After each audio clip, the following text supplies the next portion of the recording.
Itu diambil dari kitab Wahyu, ya. Kubahnya Insinyur Niko, ya, layak segala bangsa memuji menyembah Tuhan karena perbuatan yang ajaib yang Tuhan sediakan buat kita. Baik, mari kita belajar bersama-sama. Saudara yang gabung dari mana saja, untuk hari ini kita belajar sebentar.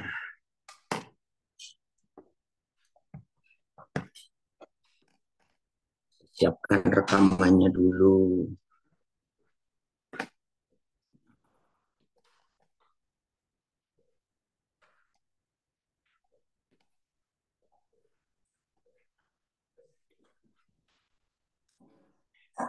Terima kasih kepada komunitas Osaka, ya, obrolan santai keluarga Tuhan, ya.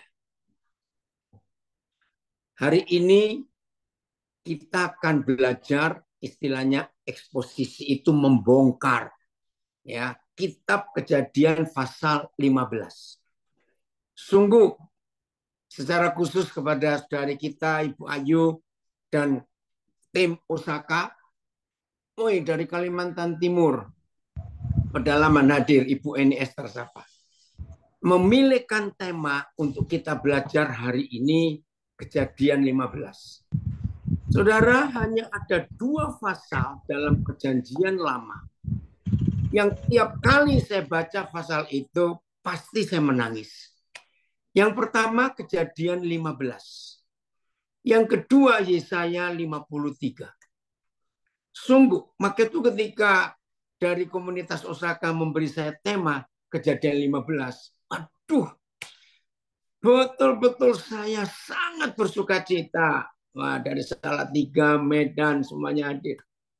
Palangkara, dari Kapuasya, Resti. Nah, saudara, kenapa? Kejadian 15 ini pasal terbesar untuk seluruh Alkitab. Ya, pasal terbesar. Ayat terbesar untuk Alkitab itu Kejadian Yohanes 3:16. Semua kita tahu. Karena kalau Alkitab kita tidak ada Yohanes 3:16, maka kitab suci kita tidak beda dengan kitab suci agama apa saja. Tapi pasal terbesar, salam juga Korea, pasal terbesar itu Kejadian 15. Ketika Yahweh Tuhan, pencipta alam semesta, membuat perjanjian dengan manusia, itu nggak masuk akal. Karena apa? Untuk apa yang maha besar pencipta alam semesta membuat perjanjian dengan kita? Manusia-manusia yang sering ingkar janji. Kita ini manusia yang bejat, yang nggak layak. Untuk disayang Tuhan aja kita nggak layak. Untuk apa? Jumat Agung kemarin ada peristiwa besar di Vatikan, di kota Roma. Sri Paus mengunjungi penjara wanita di kota Roma. Dan dia melakukan peristiwa Yohanes 13. Dia basuh beberapa kaki narapidana wanita itu. Wah, dunia melihat itu. Itu pun dunia kagum. Saudara masih ingat peristiwa itu? Walaupun tertulis Tuhan Yesus hanya membasuh kaki 12 murid, tapi sesungguhnya itu yang Tuhan lakukan untuk kita semua. Manusia-manusia jahat ini. Nah, Kejadian 15 itu berisi tentang perjanjian yang Tuhan buat dengan Abraham. Bapak ya, saya akan baca dengan cepat. Kejadian pasal yang ke-15. Oke. Oh, Filipus ya. Nanti silakan Filipus. Kejadian 15 mulai ayat 1. Perjanjian Tuhan dengan Abraham. Janji tentang keturunannya. Janji tentang keturunannya. Dalam tema yang di Facebook, Instagram saya tulis, perjanjian Tuhan dengan umat manusia. Ya. Sebelum kita membahas Kejadian 15, supaya yakin siapa keturunan Abraham itu dan apa janjinya. Karena tema ini hebat. Perjanjian Tuhan dengan Abraham, titik, koma, janji tentang keturunannya. Nah, kita buka dulu Galatia 4 ayat 23. Ya, siapa keturunan Abraham dan dapat apa keturunannya itu? Ya, Galatia 4 ayat 23 atau 324 ya, saya lupa, coba nanti lihat ya. Ya, ayat 23. Perhatikan ini. Terima kasih, Bapak. Oh, berarti Kejadian 3 ayat 24. Maaf, ya. Kejadian 3 ayat 24. Maaf. Dahsyat sekali, Saudara. Untuk apa yang Tuhan buat atas kehidupan kita ini. Oh, kebalik juga. Ayat berapa ya? Yang itu loh. Kalau kita ini milik Kristus, berarti kita juga keturunan Abraham. 329 kalau nggak salah, coba. Entah saya cari di sini. Maaf. Galatia. Maaf ya. Iya, 329. Terima kasih, Filipus. Kita lihat. Dan jikalau sebut nama kita masing-masing. Dan jikalau saya dan saudara sebut nama kita adalah milik Kristus, maka kita semua juga adalah keturunan Abraham. Dan apa hak kita sebagai keturunan Abraham yang berhak menerima janji Tuhan? Ini yang saya katakan. Pasal terbesar. Waduh, ini luar biasa, saudara. Jadi ketika saudara dan saya, manusia-manusia bejat bajingan-bajingan ini, bisa mengakui Yesus Kristus itu Tuhan, dan kita memberikan dia hak 100% untuk menaklukkan kita, untuk menguasai kita, untuk mengatur hidup kita, untuk menyetir kita. Sejak hari itu sampai seterusnya, saudara dan saya adalah keturunan Abraham. Dan nggak cuma itu, yang berhak menerima janji dari Yahweh Tuhan itu. Ini kan luar biasa. Begini contohnya. Entah mimpi apa, entah ada peristiwa apa suatu hari. Presiden Joko Widodo atau presiden mana saja, raja kerajaan mana saja, tiba-tiba mengadopsi kita. Diadopsi resmi, lalu kita yang nggak punya hubungan darah sama sekali dengan pemimpin hebat itu, karena kita diadopsi, berarti sah kita ini anaknya, dan kita mendapat waris dari yang presiden atau raja itu punya. Coba renungkan sebentar. Hebat gak? Maka itu saya katakan Kejadian 15 itu sangat-sangat luar biasa. Yang baru gabung supaya tahu, hanya ada 2 pasal di Perjanjian Lama yang kalau saya baca, saya menangis dan saya kagum, yaitu Kejadian 15 dan Yesaya 53. Mari kita lihat ayat 1 sekarang dengan cepat ya. Oh, terima kasih Bapak. Kejadian 15 mulai ayat 1.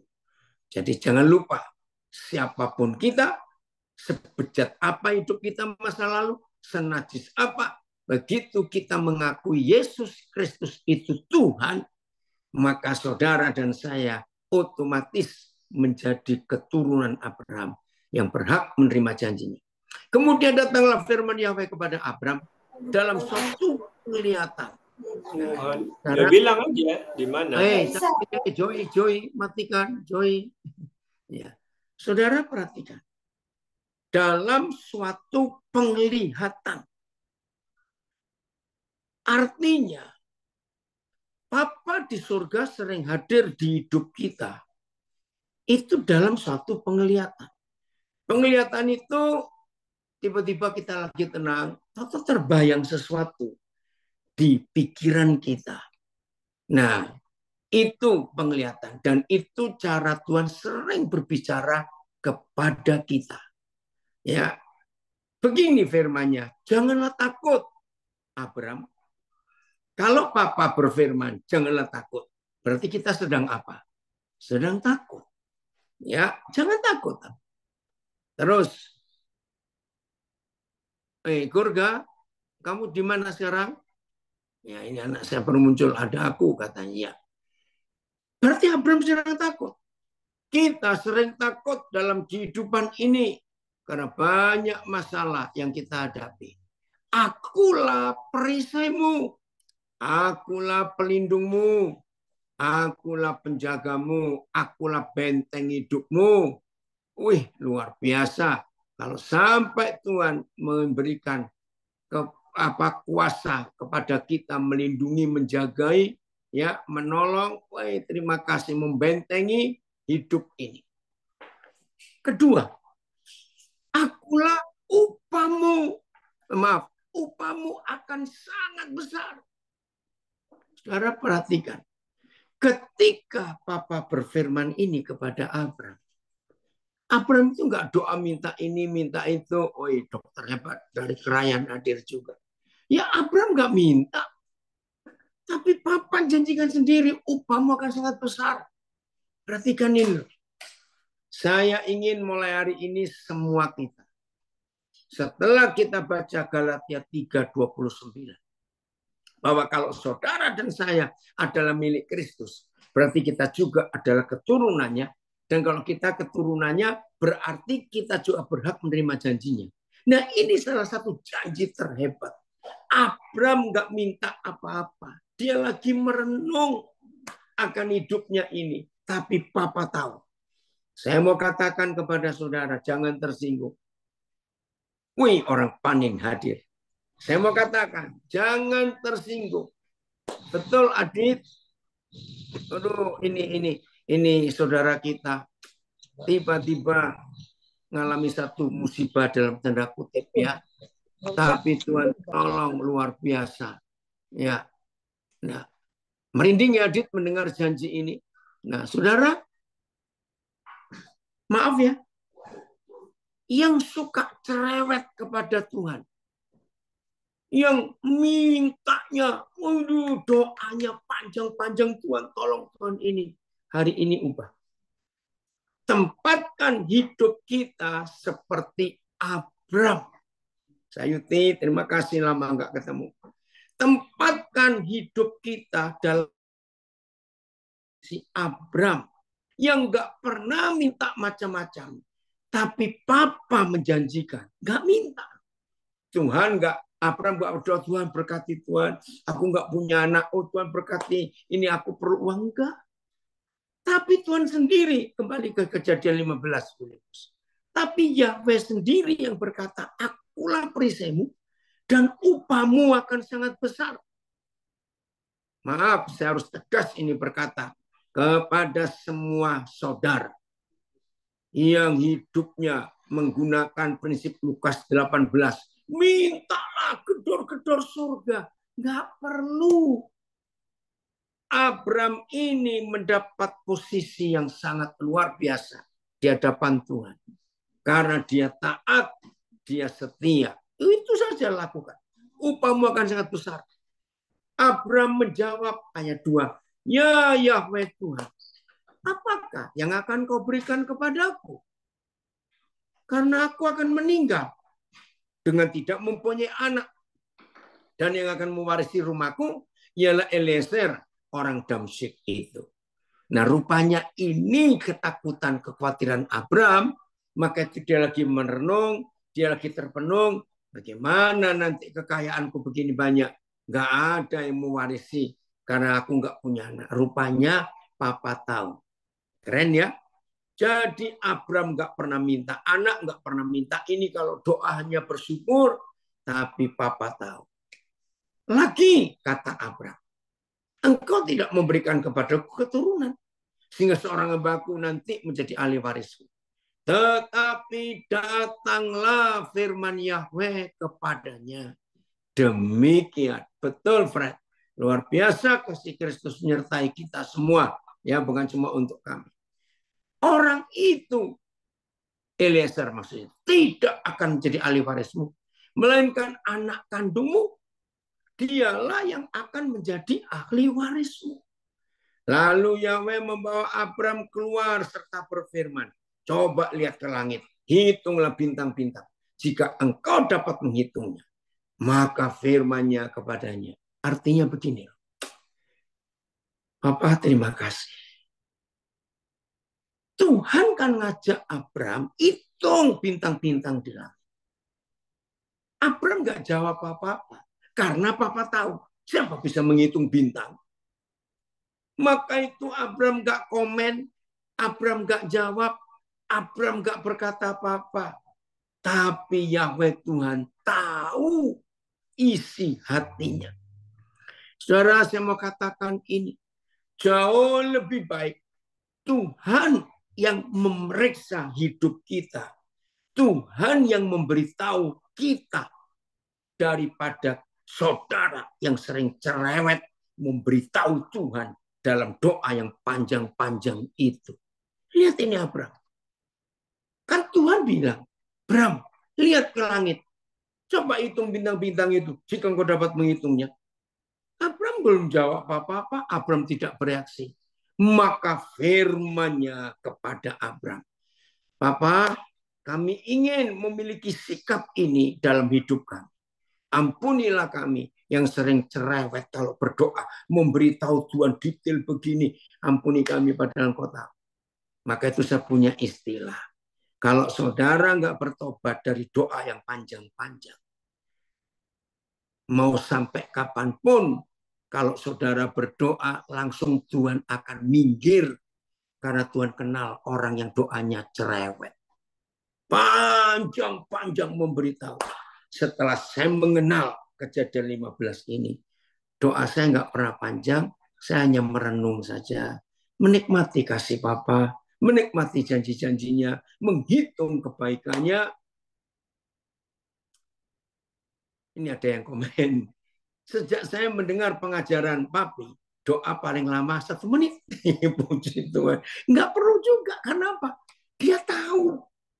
Jadi ambil sikap mulai hari ini, biar Papa yang banyak ngomong dan cerewet kepada kita, lebih baik kita diam. Tunggu dia bicara apa. Jadi Abram belum menjawab apa yang Papa minta. Coba lihat ke langit, Abram. Hitunglah bintang-bintang jika engkau dapat menghitungnya. Abram diam. Karena Abram diam dan Papa tahu hatinya, maka firman-Nya kepadanya. Nah, ini kan lebih baik. Lebih baik Tuhan yang berfirman kepada kita, dengar. Lebih baik Tuhan yang berfirman kepada kita daripada saudara nyerocos berfirman kepada Tuhan. Bertobat. Maaf ya. Ini yang kita harus tunggu. Betul. Dari Medan.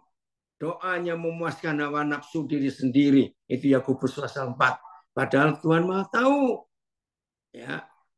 Jadi mulai hari ini saudara, ayo kita lebih banyak dia menanti Papa. Supaya Papa rajin berfirman kepada kita. Terus lihat itu reaksi Abram. Ayat 6. Maaf firmannya. Demikianlah Abram, banyaknya nanti keturunanmu. Kalau Abram orang Jawa, Fred, keturunan banyak apa? Satu aja belum muncul. Puji Tuhan, Abram enggak jawab seperti itu. Demikianlah banyaknya nanti keturunanmu. Abram diberitahu. Lalu ayat 6. Lalu percayalah Abram kepada Yahweh. Hei orang-orang yang enggak beriman, padahal mengaku anak Tuhan. Hai murid-murid Tuhan Yesus yang kelihatannya rohani, aktif pelayanan, rajin doa, rajin puasa, Tapi saudara berlaku munafik kepada Bapa di surga dengan tidak selalu mempercayai dia. Lihat reaksi Abraham. Lalu percayalah Abraham kepada Yahweh. Enggak ada satu kata pun yang Abraham respon dengan pembicaraan Tuhannya itu. Tapi Abraham percaya. Nah, di sini kita belajar Bapa di surga sangat melihat hati. Sangat melihat hati. Lalu percayalah Abraham kepada Yahweh. Dan dampaknya, ayo semua kita mulai hari ini. Maka Yahweh memperhitungkan hal itu kepadanya sebagai kebenaran. Belum jawab, belum bereaksi. Abraham cuma diam. Tapi respon hatinya, dia percaya. Dan karena percaya itu, Tuhan memperhitungkan kepercayaan Abraham itu sebagai suatu kebenaran. Maaf, saya charger dulu. Nah, ayo kita lihat Roma pasal 4. Di Kejadian 15 ayat 6. Itu dijabarkan oleh Paulus lewat Roma pasal 4. Wih, keren sekali saudara. Roma pasal 4 itu, ya kita lihat mulai ayat yang Roma pasal 4 mulai ayat yang terima kasih Bapak. Ayat 16. Ya, Roma 4 mulai ayat 16. Ini loh yang diperhitungkan Abraham sebagai kebenaran itu, ya, yang diperhitungkan Tuhan sebagai kebenaran bagi Abraham, nggak main-main. Oi Hanan, kamu hadir, Papa senang sekali. Oi arranger, pemusik hebat dari Bandung muncul juga. Hei Sam, jadi gimana pernikahanmu tanggal 15? Sayang ya, Papa nggak bisa, nggak boleh untuk ikut khotbah di situ. Oke ya, kita lihat ini sekarang mulai ayat 16. Karena itulah kebenaran berdasarkan iman supaya merupakan kasih karunia sehingga janji itu berlaku. Ini keren. Sehingga janji Yahweh Tuhan kepada Abraham itu berlaku bagi siapa? Semua keturunan Abraham. Kapan kita disebut keturunan Abraham? Sepakat ya Mike? Ketika saudara dan saya mempercayai Tuhan tanpa ragu-ragu.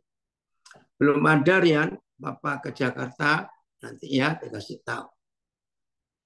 Bukan hanya bagi mereka yang hidup dalam hukum Taurat, tetapi juga bagi saudara dan saya yang hidup dari iman Abraham. Sebab Abraham itu adalah papa kita semua. Catat ayat 5, ayat 16 Roma 4 ini. Saya ulangi lagi. Karena itulah kebenaran berdasarkan iman supaya merupakan kasih karunia, bukan karena perbuatan kita. Sehingga janji itu berlaku bagi semua keturunan Abraham, bukan hanya bagi mereka orang Israel jasmani yang hidup dari hukum Taurat, bukan. Tetapi juga bagi saudara dan saya yang hidup dari imannya Abraham. Sebab Abraham adalah papa kita semua. Ayat 17, seperti ada tertulis. Engkau telah kutetapkan menjadi papa banyak bangsa. Di hadapan Tuhan yang kepadanya ia percaya, lalu Tuhan yang menghidupkan orang mati dan menjadikan dengan firman-Nya apa yang tidak ada menjadi ada. Waduh, itu luar biasa. Ayat 18. Sebab, nah mulai dari sini. Mulai dari ayat 18, saudara dan saya harus ikut iman Abraham ini. Iman papa kita, iman nenek moyang kita. Apa itu? Sebab sekalipun tidak ada dasar untuk berharap. Nggak ada. Namun Abraham berharap juga dan percaya bahwa ia akan menjadi bapak banyak bangsa. Menurut yang telah difirmankan.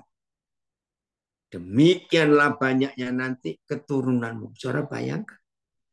Maka itu saya katakan tadi, Kejadian 15 itu diuraikan, dijabarkan, diperjelas oleh Paulus lewat Roma pasal 4. Ya, kenapa ada kalimat ini? Saya ulangi kalimat pertama 18. Sebab sekalipun tidak ada dasar untuk berharap, namun Abraham berharap juga dan percaya. Kenapa? Ayat 15 menjelaskan. Imannya tidak menjadi lemah. Walaupun ia mengetahui bahwa tubuhnya sudah sangat lemah karena usianya telah kira-kira 100 tahun. Itu dia. Maaf kalau saya pakai bahasa modern, maaf ya maaf. Sudah impoten. Nah, bisa sampai 100 tahun. Setelah itu dia sadar istrinya itu dan bahwa rahim Sarah telah tertutup. Maaf kalau saya pakai bahasa modern, Sarah sudah menopause. Kalau saya pakai bahasa bisnis, Sarah sudah expired, sudah kadaluarsa. Maaf saya pakai kata ini. Saudara lihat, dalam kondisi dia sudah impoten, Sarah sudah nggak punya apa-apa. Kalau saya pakai istilah lebih keren, Sarah itu sudah kering. 90 tahun umurnya. Maka itu kalimat pertama ayat 18 itu dahsyat. Sebab sekalipun tidak ada dasar untuk berharap. Ya mau berharap apa? Dia sudah impoten, Sarah sudah kering. Mau punya anak dari mana? Masa dari ingusnya Abraham? Maaf ini saya berkata. Namun Abraham berharap juga dan percaya. Nah, awas. Cukup banyak murid-murid Yesus menyalahgunakan iman. Saudara, saya mau tekankan ini. Ya. Oh, Huyem Navon. Anak saya dari Belanda. Ya, Anita. Ya, dengarkan. Jangan mengimani Tuhan janji-janjinya dengan iman Abraham. Kalau saudara tidak mendengar firman dulu. Misalnya, ini contoh yang jelek dan banyak pengajaran salah. Tetangga saudara baru beli mobil. Ternyata mobil yang dia beli, itu mobil yang saudara ingin sudah lama juga. Terus saudara berkata, Tuhan, aku beriman punya mobil itu seperti tetanggaku punya. Nah, itu ngawur. Terus saya mau pakai Roma 4 ayat 16 tadi, sekalipun nggak ada dasar untuk berharap karena gajiku cuma segini, rumah aja masih ngontrak, garasi nggak punya, lalu beriman punya mobil. Maaf, mikir saudara. Jadi iman harus berdasar yang kita dengar. Coba buka Roma 10 ayat 17. Roma 10 ayat 17. Jadi jangan beriman ngawur. Kalau papa nggak bicara apa-apa, oh aku beriman. Tidak, tunggu dulu. Ya, wait, orang ya betul ya, mantap. Roma 10 ayat 17. Jadi perhatikan, iman timbul dari pendengaran. Dan pendengaran itu oleh firman Kristus. Wih, orang hebat dari Manokwari. Iya tos. Jadi Abraham itu beriman karena Bapa yang berfirman. Nanti keturunanmu akan sebanyak bintang di langit. Ya, karena dia dengar firman, maka dia beriman. Maka itu jangan punya iman yang ngawur, iman yang ngaco.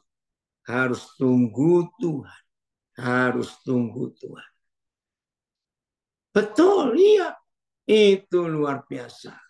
Kadang-kala ada komen, banyak orang Kristen punya iman sugesti. Nah, itu bahaya ini. Itu dari, makasih Petrus dari Medan. Enggak bisa. Oke, kembali ke Roma 14. Ke Roma 4. Ya. Terus sekarang. Apa yang terjadi setelah Abraham tahu dia sudah impoten, Sarah sudah kering. Ayat berapa tadi? 18-nya. Terus, ayo kita belajar yang benar. Ya, saya ulangi lagi. Ayat 18. Sebab sekalipun tidak ada dasar untuk berharap. Habis sudah.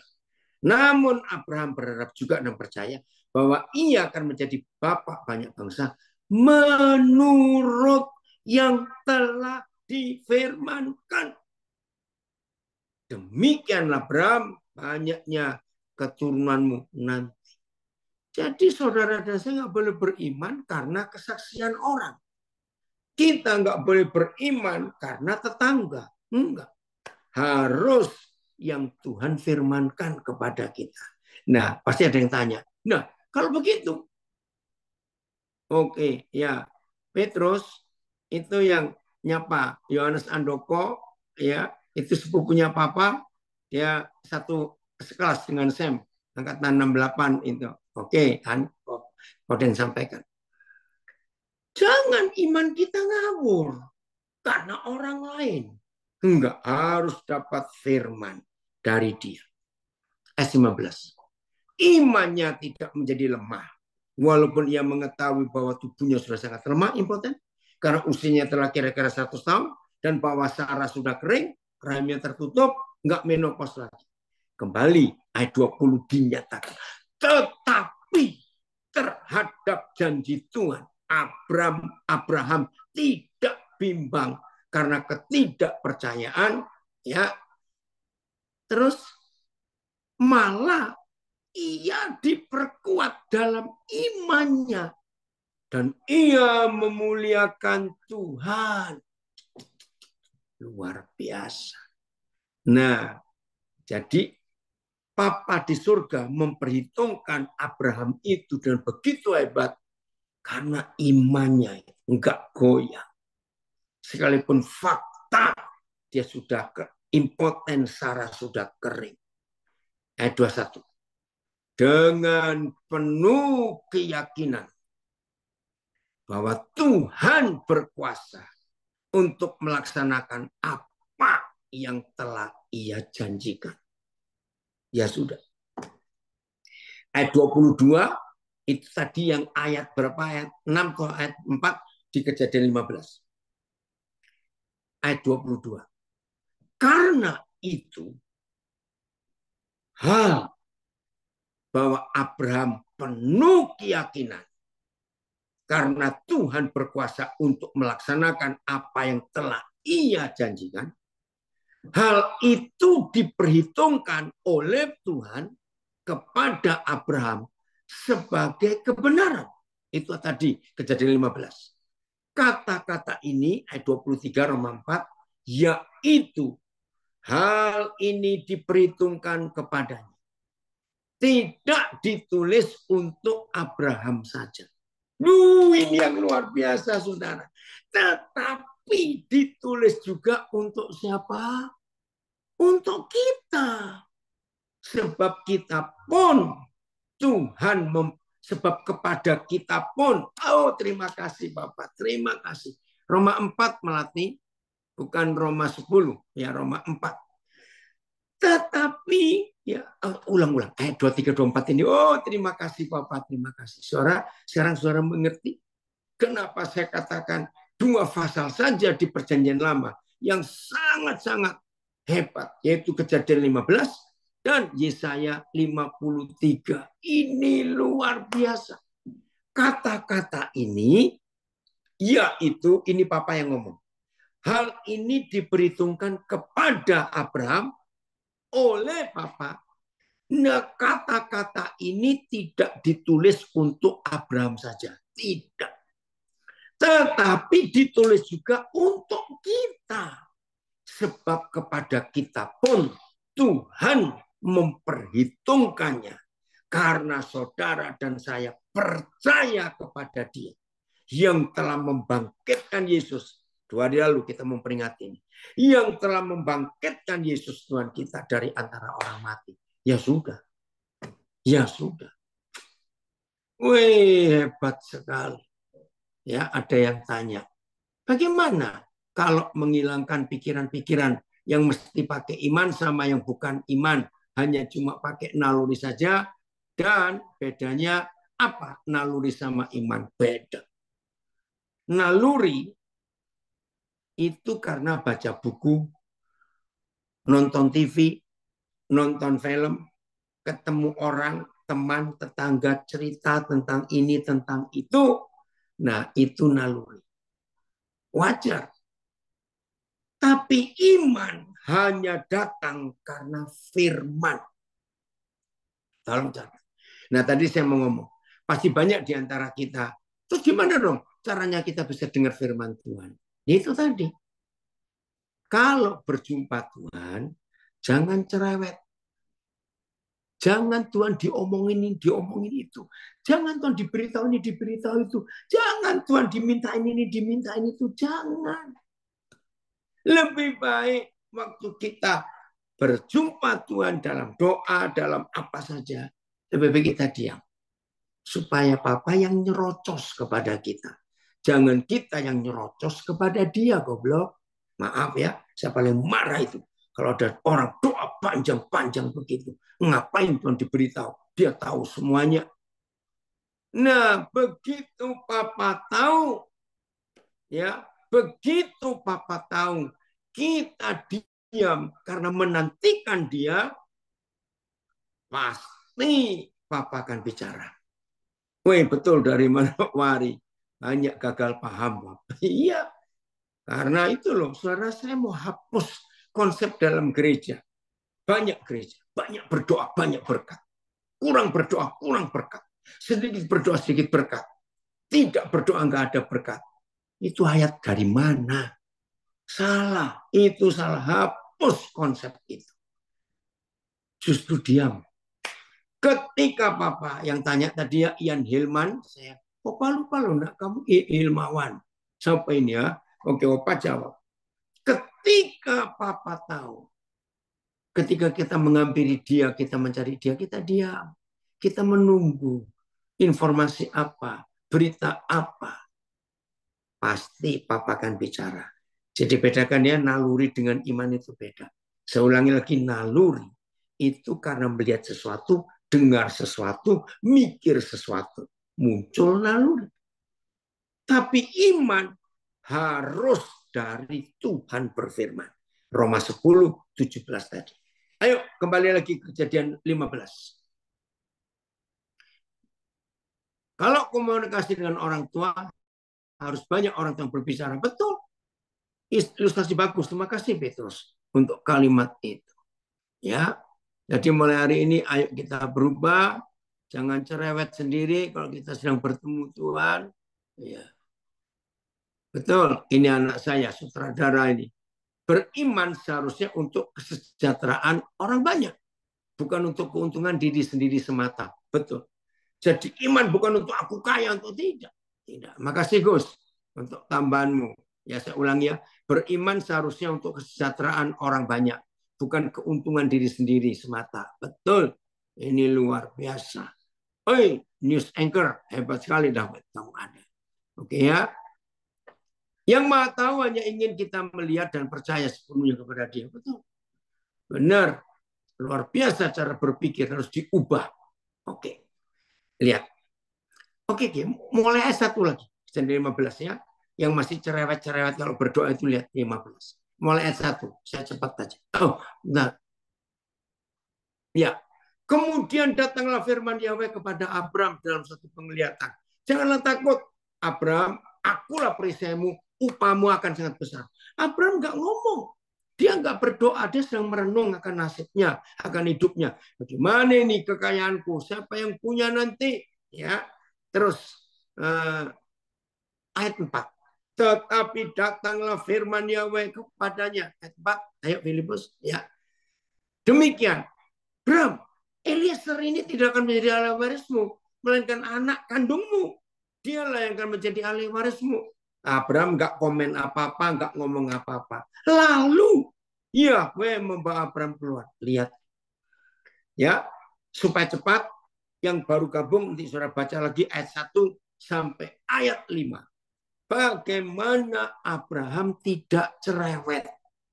Tuhan yang ngomong terus. Abraham cuma diam menantikan. Evan, apa kabar? Makasih nak kamu hadir. Jadi Abraham nggak cerewet. Ayat 6. Nggak ada komen apa-apa kepada Abraham. Lalu percayalah Abraham kepada Yahweh. Mana ada doa Abraham? Nggak ada. Pendek-pendek dia ngomong. Dia lebih banyak dia menanti Tuhan. Lalu percayalah Abraham kepada Yahweh.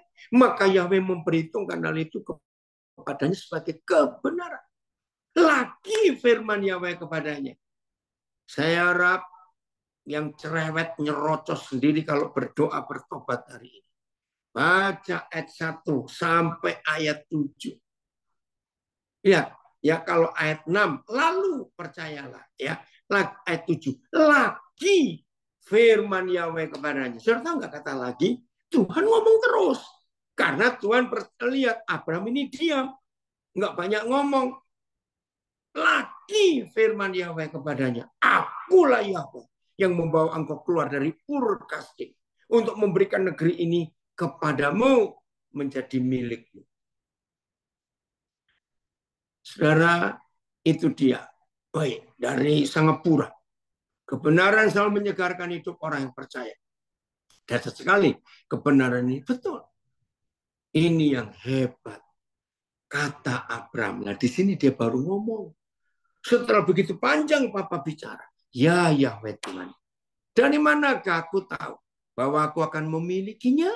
Mendapat anak itu wajar sebagai manusia. Abraham tanya, bagaimana? Nah itu tadi sudah dijelaskan di Roma pasal 4. Ya, nggak bisa punya anak. Aku sudah impoten, istriku sudah kering. Nah ini ada komen. Kalau kita banyak ngomong, malah tidak bisa dengar sabda Tuhan. Betul. Karena kita ngomong sendiri, senang sekali Papa kamu ada. Oke? Firman Yahweh kepadanya. Oh, seru sekali ini. Abraham itu jujur. Ya Yahweh Tuhan. Dari manakah aku tahu bahwa kau akan memilikinya? Papa jawab. Firman Yahweh kepadanya. Ambillah bagiku seekor lembu betina berumur 3 tahun, seekor kambing betina berumur 3 tahun, seekor domba jantan berumur 3 tahun, seekor burung tekukur, dan seekor anak burung merpati. Halo? Satu saja penghalang untuk saudara mendengar Tuhan berfirman. Kalau saudara pelit, catat.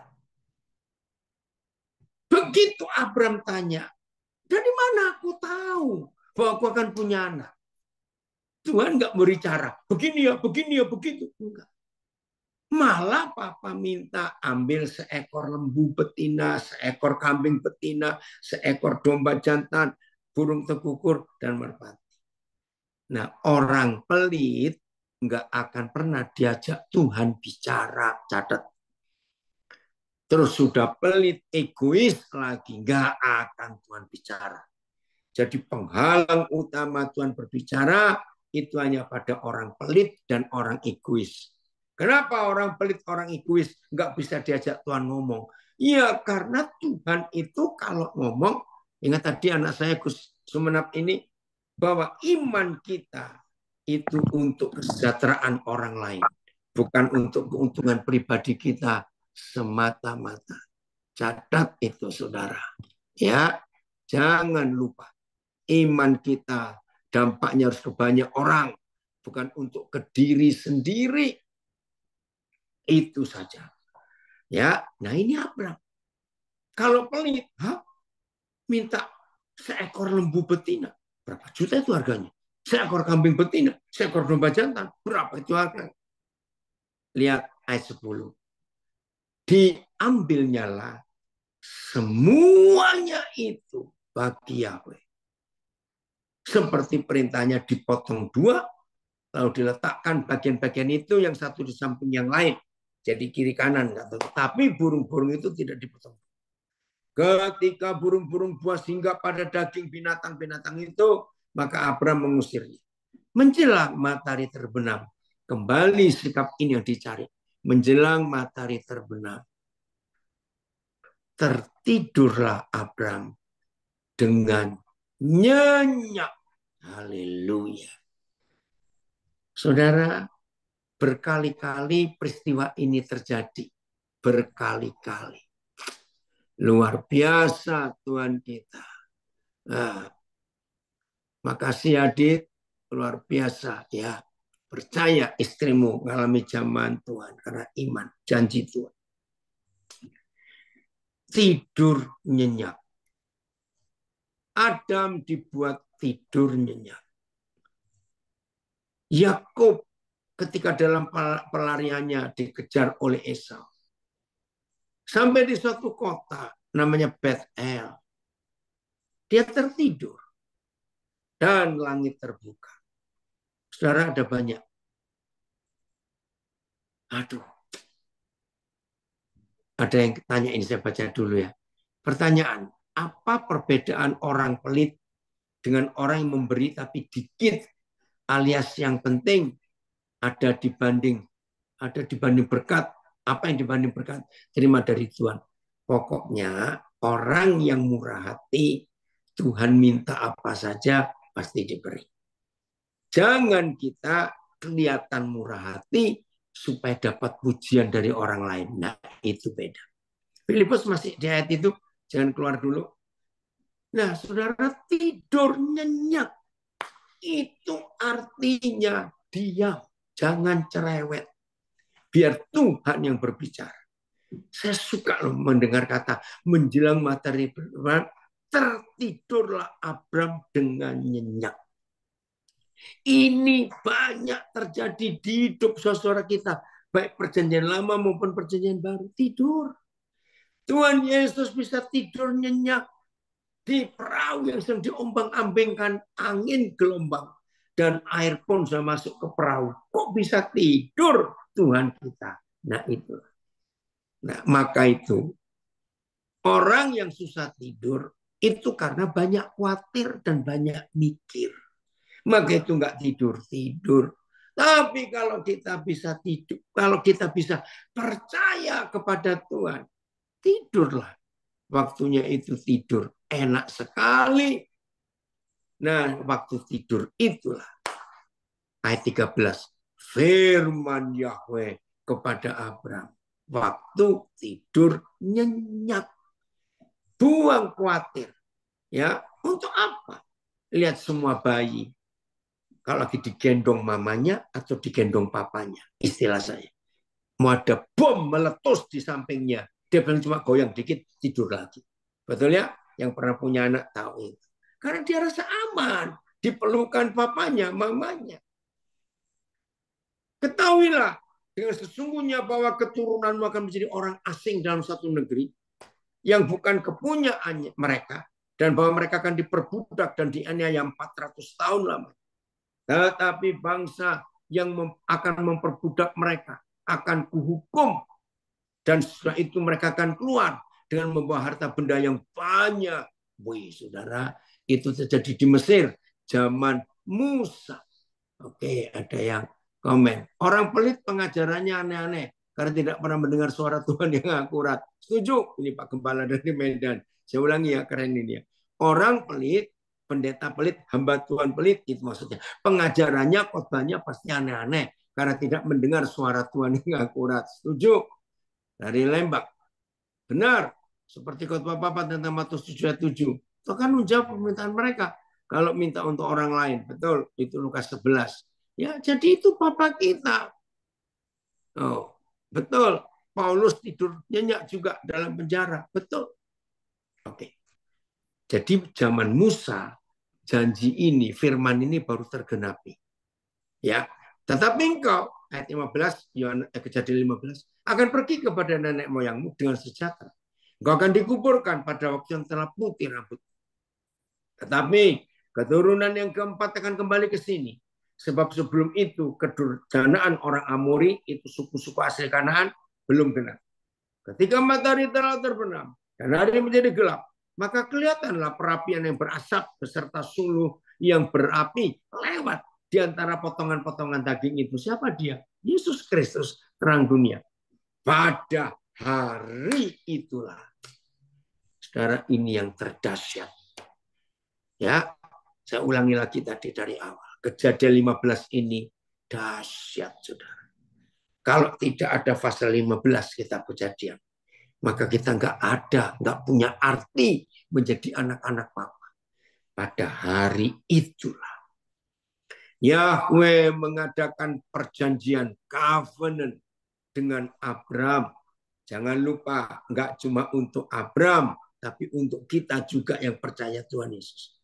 Serta berfirman, kepada keturunanmu lah kuberikan negeri ini, mulai dari sungai Mesir sampai ke sungai besar itu, sungai Efrat. Yakni tanah orang, baca lanjut terus. 22-nya Filipus, saya nggak baca nama-nama suku ini. Habis ya. Nah, ini yang Tuhan kerjakan. Janjinya itu luar biasa. Hebat ya. Dan itu berlaku sampai hari ini. Dan berlaku sampai seterusnya. Sampai digenapi semua firman itu. Kita lihat sekarang Ibrani pasal 6. Ya. Ibrani pasal yang ke-6. Kita lihat. Terima kasih Bapak untuk janji yang luar biasa ini. Kejadian 6 mulai ayat 13. Kejadian 6 mulai ayat 13.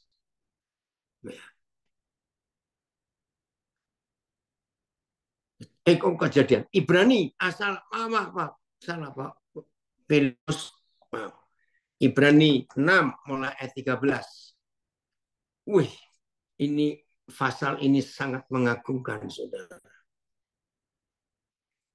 Wih, artis hebat kamu. Puji Tuhan. Ayat 13. Sebab ketika Tuhan memberikan janjinya kepada Abraham, itu Kejadian 15 tadi, Yahweh bersumpah demi dirinya sendiri. Karena tidak ada orang yang lebih tinggi daripadanya. Nah, untuk mengerti Ibrani 6 ayat 13, ya, yang belum pernah berurusan dengan hukum, saya akan jelaskan. Apa artinya? Bahwa kalau dua orang, pihak pertama dan pihak kedua, mengikat sebuah perjanjian, kontrak lah, kontrak, ya, kontrak bisnis, kontrak rumah, jual beli ini, kontrak apa itu, kontrak kerja, ya, semuanya. Tidak boleh dua orang manusia biasa ini mengikat perjanjian tanpa ada otoritas yang lebih tinggi daripada dua orang itu. Ya nggak lucu kalau sampai orang pihak pertama dan pihak kedua membuat perjanjian, membuat kesepakatan, tapi cuma untuk mereka saja. Nggak kuat perjanjiannya. Nah, biasanya yang paling sederhana, yang lebih tinggi dari dua orang itu adalah meterai. Ya, tahu meterai ya? Nah, meterai itu ditandatangani oleh pihak pertama dan pihak kedua setelah isi perjanjian diketahui jelas sah. Tapi meterai saja tidak cukup. Secara hukum, maka pihak pertama dan pihak kedua mencari orang yang lebih tinggi. Itu namanya notaris. Ngerti ya? Notaris. Begitu dua orang ini mengikat perjanjian di depan notaris, hukum negara yang menaungi, maka dua orang ini aman. Ya, tidak perlu takut dan khawatir lagi, sebab surat yang ditandatangani mereka di hadapan notaris dan disahkan itu punya kekuatan hukum yang sah dan tidak bisa diganggu-gugat kecuali kedua orang ini balik ke notaris merubah perjanjiannya. Woi, Pak Pendeta Jeremia Wurara, puji Tuhan muncul. Ngerti ya? Ayo ayat 13 lagi. Ibrani 6. Jadi karena tidak ada yang lebih tinggi dari Tuhan, ketika Yahweh Tuhan mengikat perjanjian dengan Abraham waktu itu, dan dilanjutkan mengikat perjanjian dengan saudara dan saya. Jadi nggak bisa. Ya. Terus ia bersumpah demi dirinya sendiri karena tidak ada orang yang lebih tinggi daripadanya. Wih, ini saudara, pertama saya baca ayat ini saya itu menangis. Untuk apa, Papa? Saya berkata. Mengikat perjanjian dengan orang-orang manusia model kami ini, Papa buat perjanjian itu dia bersumpah demi dirinya sendiri.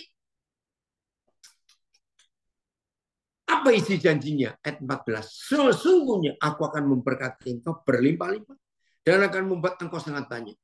Ayat 15. Abraham menanti dengan sabar dan dengan demikian ia memperoleh apa yang dijanjikan kepadanya. Saudara catat, kata kuncinya menanti dengan sabar. Ini kata kunci. Ya, saya ulangi.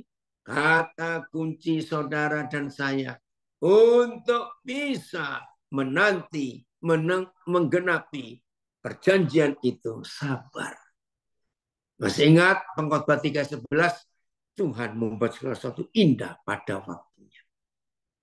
Ayat 16. Ini saya menangis lagi, sebab manusia bersumpah demi orang yang lebih tinggi.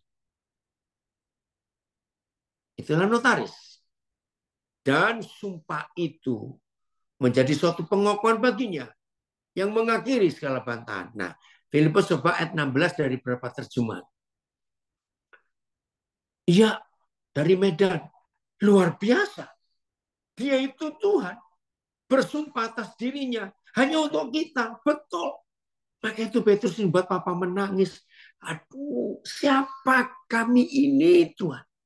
Seandainya toh engkau tidak bersumpah demi dirimu, menepati janjimu, Tuhan tetap Tuhan kok. Tapi luar biasa. Iya, Ronald, percaya ya, mujizat terjadi untuk kamu. AYT.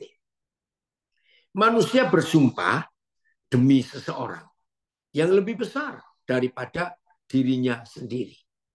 Dan sumpah diberikan sebagai penegasan untuk mengakhiri semua perbantahan. Betul. Ya, Charles siap-siap berangkatnya ke Florida. Jadi supaya kita nggak ribut-ribut pegang surat perjanjian di notaris, maka kita kuat punya itu. Kalau orang bersumpah, BIS, ia bersumpah atas nama orang lain yang lebih tinggi daripadanya. Maka sumpah itu mengakhiri segala bantahan. Oh, dari Eva ya, tidak apa-apa Filipus ini ada yang uji. Apabila seseorang bersumpah, ia mengambil seseorang yang lebih tinggi sebagai saksi. Ya, enggak ya, biarin dulu Filipus. Yang dapat memaksanya. Woi, Eva ya, saya baca ya, keren. Apabila seseorang bersumpah, ia mengambil seseorang yang lebih tinggi sebagai saksi, yang dapat memaksanya, menepati janji atau menghukumnya apabila janji itu tidak ditepati. Sumpah itu menghentikan segala perbantahan. Keren. BIS. Kalau orang bersumpah, ia bersumpah atas nama orang lain lebih tinggi daripadanya, maka sumpah itu mengakhiri segala perbantaian, perdebatan, keributan. Betul. TSI. Kita tahu bahwa ketika manusia bersumpah, mereka tentu menyebut nama seseorang yang lebih berkuasa, yaitu notaris. Dan biasanya menyebut nama Tuhan. Bila di pengadilan, ya, bila di pengadilan seseorang, ya, bentar ini kok enggak, ya. Bila di pengadilan, tunggu dulu, seseorang bersumpah dengan menyebut nama Tuhan, itu sumpah yang tertinggi dan kesaksiannya dianggap benar. Puji Tuhan. Nah ini Bapa kita loh saudara. Yang maha besar, pencipta alam semesta. Untuk kita, model-model seperti ini. Dia bisa bersumpah demi dirinya. Karena nggak ada yang lebih tinggi dari itu. Wow. Ada orang dari California. Hani, apa kabar ini? Sudah lama sekali nggak ketemu ya. Saudara perhatikan. Hebat nggak Papa kita itu? Itu yang saya menangis. Seharusnya Papa nggak perlu. Tapi dia buat itu. Terima kasih Bapak. Selanjutnya, ayat 17. Ayat 17 masih Ibrani pasal yang ke-6. Kembali ayat ini, saya sangat kagum kepada Bapa di surga. Karena itu, untuk lebih meyakinkan saudara dan saya. Ini loh saya nggak sampai ngerti. Kok bisa-bisanya? Karena itu untuk lebih meyakinkan saudara dan saya.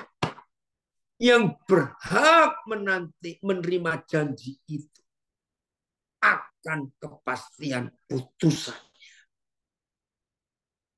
Yang maha kudus, yang maha besar. Telah mengikat dirinya dengan sumpah. Saudara jujur loh.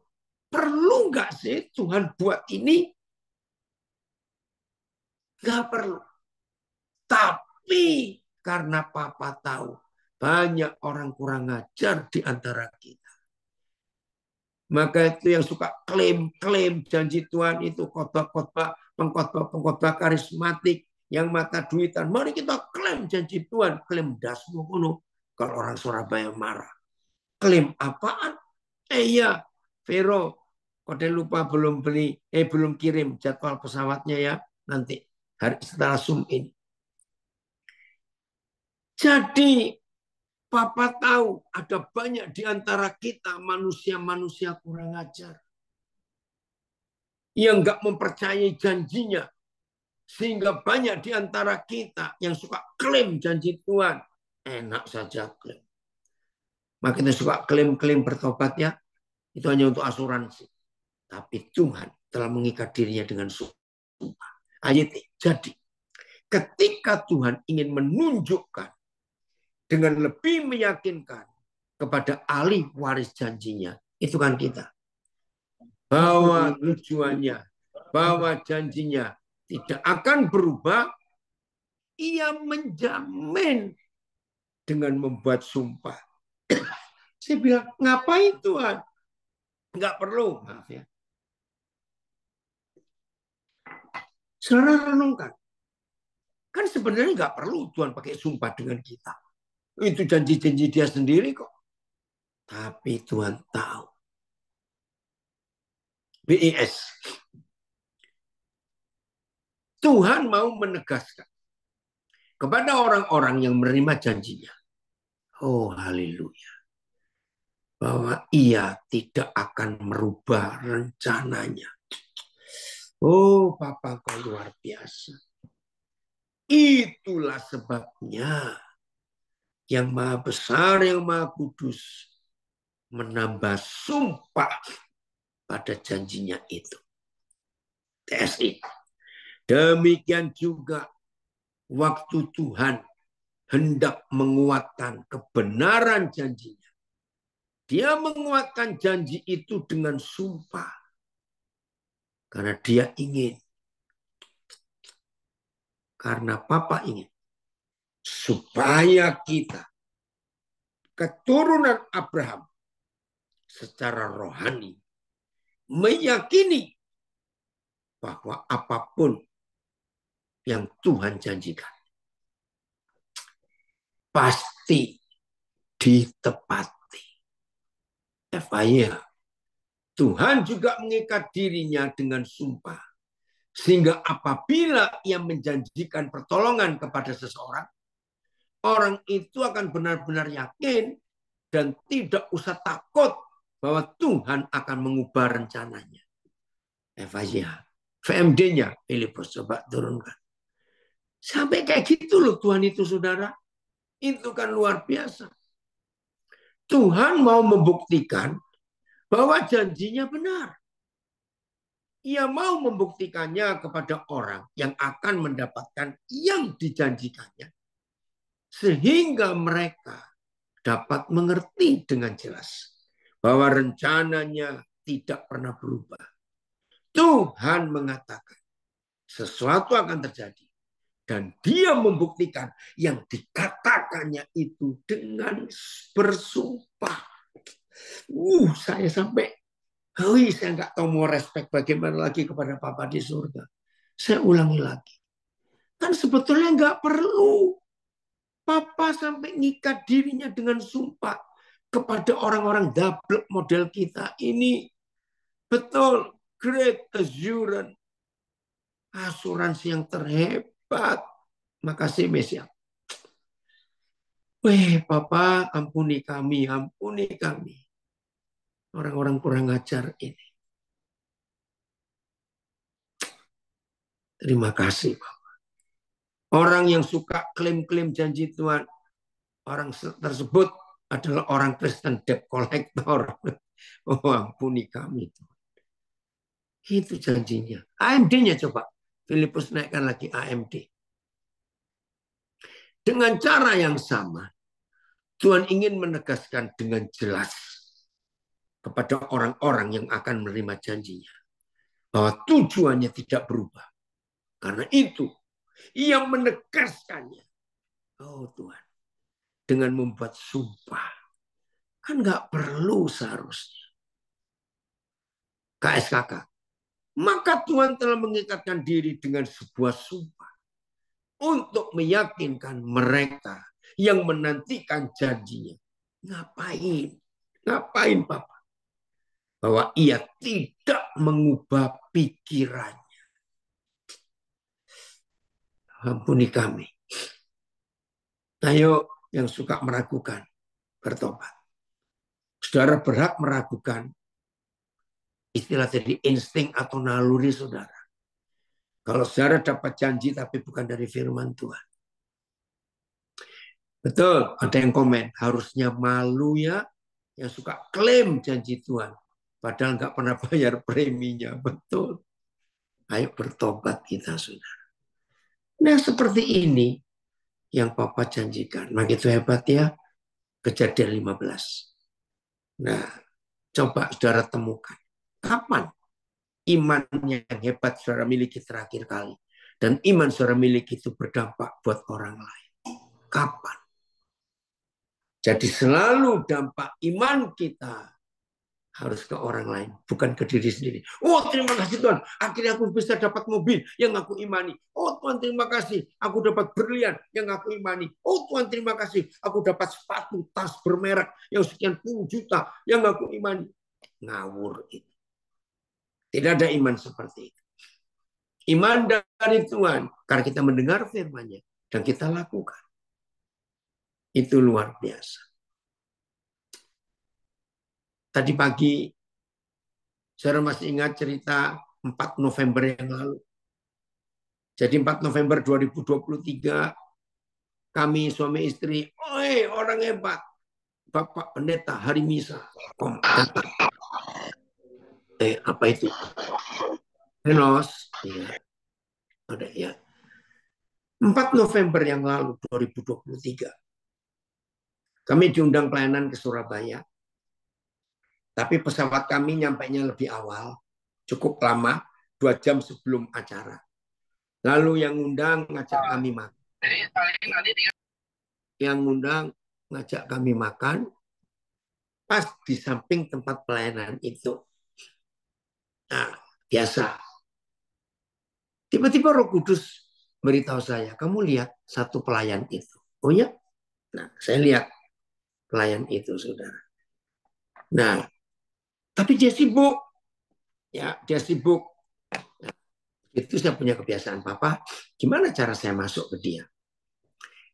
Sambil makan, sambil ngomong, mata saya keliling terus. Eko Purba, Papa lupa nak, kamu yang mana? Ya, coba kamu WA Papa. Papa lupa ini ya. Nah, pas dia lagi berdiri di meja ngelapin sendok garpu yang habis dicuci. Wah, kesempatan. Saya tinggalkan meja saya. Nah, ini yang ngajak makan kaget. Istri saya yang jawab, biasa, pasti mau nangkap jiwa itu. Ya udah, saya dekati, saya tanya namanya Sebastian. Saudara, kaget saya. Ketika saya tanya, papamu di mana? Wajahnya berubah. Betul-betul wajah berubah. Ada rasa marah. Kenapa Bapak tanya dia? Ya ingin tahu. Saya nggak tahu. Nah, loh, jadi kemana? Nggak tahu. Kata mama, waktu saya di kandungan mama dia pergi. Tapi Pak, saya punya 4 adik. Hah? Jadi kamu 5 saudara? Iya. Tapi kami berlima itu dari 3 bapak yang berbeda. Oh Tuhan. Saudara, ringkas cerita. Mereka ini sangat miskin. Mereka berlima nggak punya akte lahir, nggak punya status, nggak punya identitas. Terus, jadi kalian nggak sekolah? Tidak. Saudara bayangkan. Wih, orang Los Angeles kamu. Yes, yuk. Langsung saya catat nomor teleponnya. Panggil saya Papa ya mulai hari ini. Iya. Dalam waktu nggak sampai 2 minggu, oleh pertolongan Tuhan yang ajaib, 5 akte lahir anak ini jadi, saudara. Setelah 5 akte lahir jadi, lalu dengan pertolongan Tuhan yang ajaib juga, dia anak pertama umur 18. Dia punya KTP. Yang 4 belum, karena masih di bawah umur. Oke, saya nggak cuma sampai di situ. Saya berjuang supaya mereka punya tempat tinggal yang layak. Waktu ketemu saya itu 6 orang tinggal di satu kamar. Sewa sebulan hanya 600.000, tanpa WC, kamar mandi, tanpa dapur, itu ada di luar. Saya nggak bisa bayangkan hidup kayak apa. Seminggu kemudian saya bisa telepon mamanya. Nah, berapa bulan yang lalu mereka bisa tinggal di rumah yang layak, masih kontrak di Surabaya ini. Akhirnya perusahaan itu, restoran itu direnovasi, ya nggak digaji. Bingung saya. Gimana cara saya minta tolong lagi Tuhan berikan hikmat. Nah, terus puji Tuhan, ada salah satu perusahaan mau menerima dia. Nah, tadi pagi dia bilang, Pak, terima kasih, saya nyaman kerja di sini. Korean itu bosnya, sangat perhatian. Terus saya bilang, oke.